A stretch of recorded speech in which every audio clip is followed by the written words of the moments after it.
शारदवला या शुभ्रवस्त्रावृता या ब्रह्माच्युतशङ्करप्रभृतिदेवैः सदा पूजिता सा मां पातु Saraswati Bhagwati निःशेषजाड्यापहा.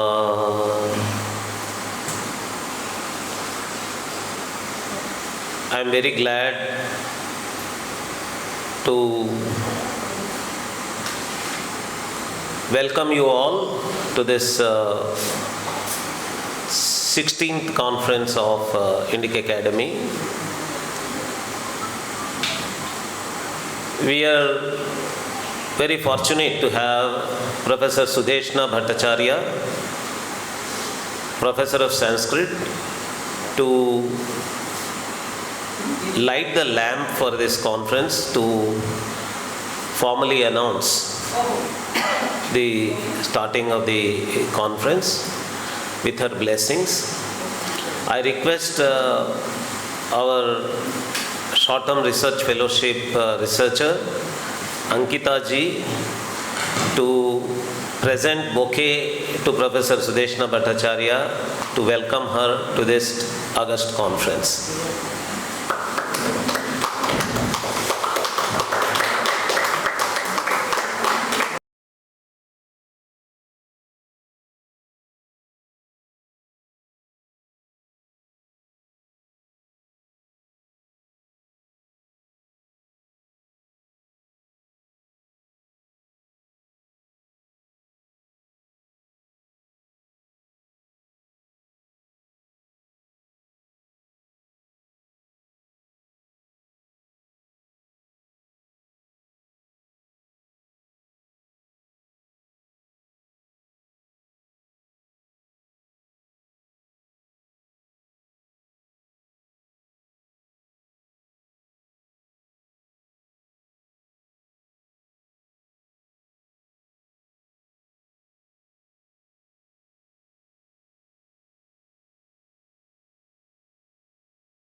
I will now invite Meenaji to sing the invocation to Lord Ganpati and also to Ma Kamakhya, at whose feet we are conducting this entire conference.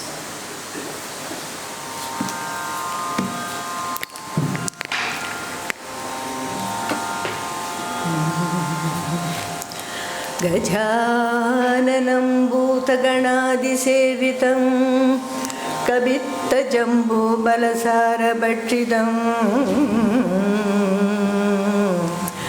उमासुतं शोकविनाशकारणं Namami Vighneshwar पादपङ्कजम् गुरुब्रह्मा गुरुर्विष्णु गुरुदेवो महेश्वरः गुरुसाक्षात् परं ब्रह्म तस्मै श्री गुरवे नमः. कामाख्ये वरदे देवी नीलपर्वतवासिनी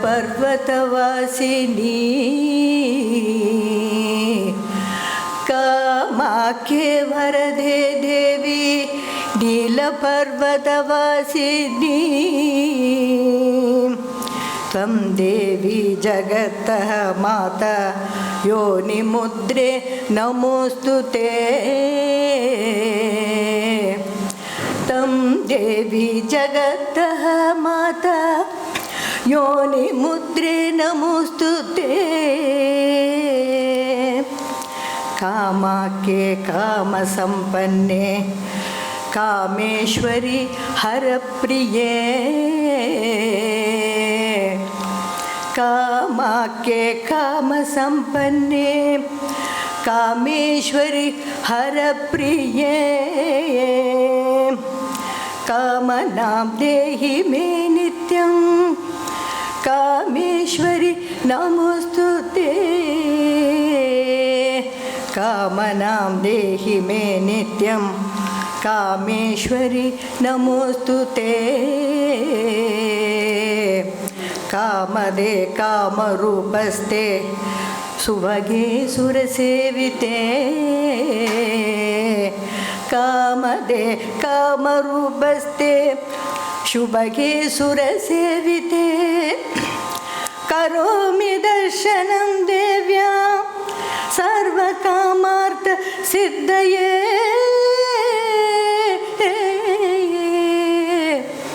करोमि दर्शनं देव्याः सर्वकामार्थ सिद्धये सर्वकामार्थ सिद्धये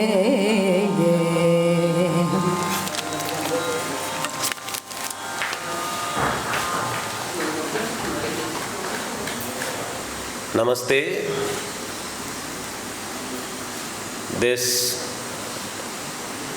conference in series of conferences of Indic Academy is very, very special to us because this has taken up a very pertinent and significant concept, particularly ideologically and politically, in the intellectual discussions regarding Indic and Hindu cultural traditions. As we all know,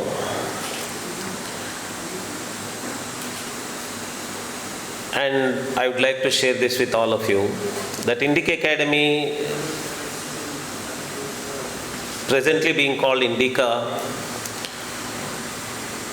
conducts its programs with 3 P's. One is protection, the other is preservation, and the third is promotion. When we say preservation, it deals with preservation of Vedic culture that has been preserved for millennia in the form of Veda Pathashalas, and Shastra learning again preserved in the form of, for millennia, in the form of Gurukula Pathashalas, Shastra Pathashalas, and all the other rural cultural, folk cultural, Deshi cultural, Aranyavasi cultural, Pahadi, what we say in Hindi. I am hesitant to use the word tribal, that is why I am avoiding that word, cultures.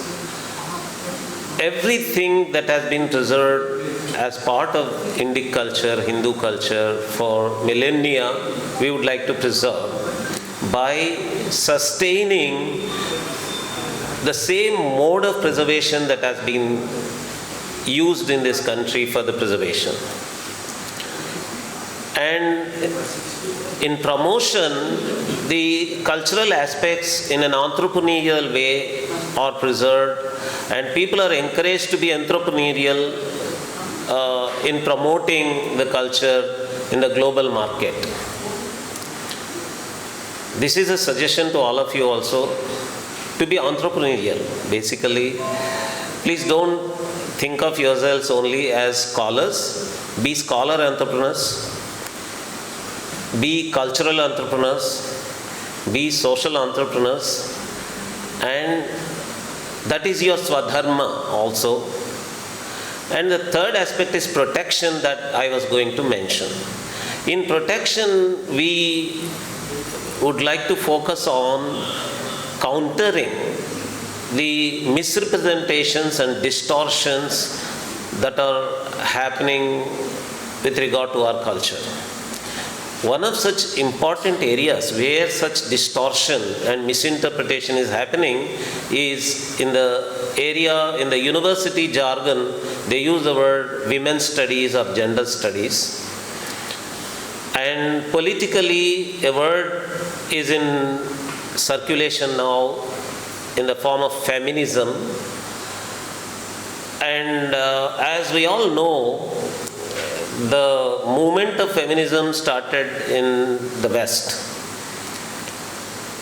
And when anything starts in the West and gets imported to India, it becomes the thing here in the Indian academia, intellectual circles, and all that. And as part of that, as part of feminism becoming a fashion of the day, all kinds of jargon and the concepts behind them, like patriarchy or male superiority or male point of view, everything came into circulation. And one of the attacks of that is, actually even that happens in imitation. For example, if a European or a Western feminist intellectual or feminist activist is attacking the faith traditions of Europe or faith traditions of United States, the intellectual in this country looks for a parallel. What is the faith equivalent in India? For them, Hindu tradition comes as an example. Okay, so because faith there is being attacked, faith here has to be attacked. Because family there is being attacked, family here has to be attacked. So this blind and uncritical application of models without actually looking for whether there is a cultural distinction between the cultures being attacked by those who started the feminist movement in those countries and this country, the whole jargon and the concept started getting circulated. So there was a dire need on the part of Indic intellectuals and scholars, particularly the women's studies scholars, gender studies scholars in India, to check whether such a blind and uncritical application of a model of study that is coming from a certain part of the world is actually applicable to this country, to this culture, to this cultural traditions which are called Hindu traditions in the contemporary parlance, or not. And on the part of Indic Academy, we have been doing work, for example, in the form of short-term research fellowships that are currently being organized by Sumedha Verma Ojaji. She is a sociologist. She is trained as sociologist from the place where all these things come. Actually, I like that to happen. She comes from JNU. No, Delhi University. Delhi University, okay. So, the same places from where all these things come. And I said I like that to happen because you are, while studying itself from your teachers, you know that this should not happen. I don't like it to happen. Then only that fire comes. You know, when you are already grounded, when you are already well rooted, that fire, that, okay, this is not what I wanted to hear, but I'm forced to hear in the classroom, that fire has been lit in her, and she has been dying to cry out that, oh no. And She was waiting for this opportunity, and when Indic Academy started the gender studies wing in it, she was ready to lead it and take up the cudgels and leadership. And we have many other such well-rooted gender studies scholars like Neha Srivastava ji, Aditi Banerjee ji, Shefali Vaidya ji, and all these Indic Academy scholars, women scholars, who have taken up the creation of a parallel counter intellectual model of study of the women-related issues within Hinduism. And for that to happen as a model, as a paradigm, as an alternative paradigm, we require a lot of groundwork. Currently, Sumedha ji is leading a group of scholars to lay the groundwork for that. And another way of doing that is this conference. Conferences, I should say, not just one conference. We need several such conferences. As a first conference, this is going to focus broadly on the broad theme of femininity, and gradually the sub-themes will be taken up for specific conferences in future, where the whole paradigm can be built up and the paradigm can get into circulation and help people for protection. Protection is actually building a counter argument. It is not always reactionary that somebody brings in and we project a counter model to that. There is a necessity of digging out what is already there. Just because the generation, the contemporary generation, is not aware of what is available, it is being brought out actually. I am a mother's kid, and I am very typical of all Indians in being a mother's kid. I am a mummy's kid. I like the word mummy may not be very good, but actually to be able to communicate to this generation, I would say I am a mummy's kid. And you have a 1930 article by Carl Gustav Jung, the psychoanalyst. Actually, the right word, to use his own word, it is analytical psychology.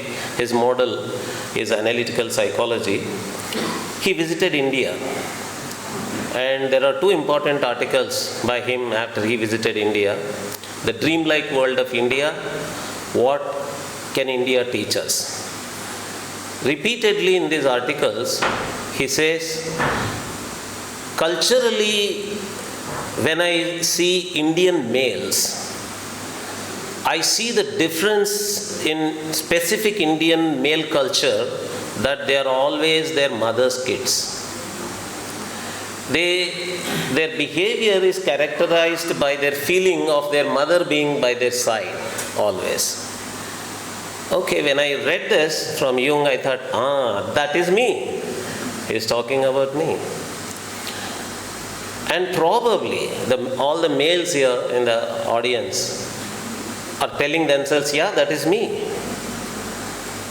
And when we shift from the mother before marriage to wife after marriage, wife is the next mother. Bhojyeshu mata they say, but that Saptami Vibhakti should be applied to everything, not just Bhojya. Everything, Adhikarana, the whole behavior, the whole life of the male, Mata is the wife. Sharada Mata, in the case of Ramakrishna Paramahamsa, was his mother. And we have the same model here. We have a very popular word in the contemporary political discussions, patriotism, but we are not patriots, we are matriots. Because there is no fatherland India There is no, there is only motherland India. If there is motherland India, we have to be matriots. So we are matriotic people. So let us keep saying this, okay? Yeah, all of you remember. कभी कोई बोलता है आप लोग patriotic है, तो बोलना चाहिए कि नहीं नहीं नहीं नहीं, हम पेट्रियाट तो नहीं है. चौंक पड़ेंगे, बोलेंगे कि आप पेट्रियाट नहीं है, तो बोलना है मैं मेट्रियाटिक हूँ. मेट्रियोटिज्म है इसमें, इसलिए कि मैं माता बोलता हूँ, भारत माता. And the whole thing about our approach to women is coming from cultural anthropologically from the fertility view that is centric to Vedic culture. When Max Muller, today we find all the limitations in his study of Vedas, he is called in the European Indological circles a solar mythologist because he made sun the center of his study of Vedic mantras. And the sun from the Vedic point of view has been looked at from Savitra concept. And the dhatu for Savitra is Shwi. Shwi prani prasave. That is fertility. And Sabita is a very popular North Indian name. There are many women. Sabita, it is Savita. And we have Savitri, Aurobindo Savitri, an epic. And Savita, Savitri are very important concepts for us. Fertility cults are globally very important cults. Folk culture in India is full of fertility traditions. Onam of Kerala, Pongal of Tamil Nadu are solar cults and fertility cults. And Sandhya Vandanam, the Nitya Karma, is a solar worship. And the Vedic tradition makes all women the earthly forms of Savita, because the Savitra Shakti, the fertility power, becomes the Agni, and that Agni at the time of puberty enters the women. The marriage mantras, Vivaha mantras, there is a mantra where the bridegroom says that you were earlier in the protection of Pusha and Gandharva, and then Agni. Recently you have been under the protection of Agni. So woman at the time of puberty is getting Agni. And because the Savitra Shakti is in the form of Agni in a woman, it is only a woman that should light the lamp. Not this lamp, Professor Sudeshna ji and Sumedha ji was the next only myself. Actually, I was not supposed to light the lamp at all, not the males, only the female. Dhvanya Loka, for a very good example for Dhvani, Anandavardhanacharya chooses the lighting the lamp incident only. The new daughter-in-law, Vadhu. What is Vadhu? Vamsha Vahini. The word Vadhu comes from there. And in Marathi, it is called Vahini. Vaini. In Kannada, it becomes Vaini.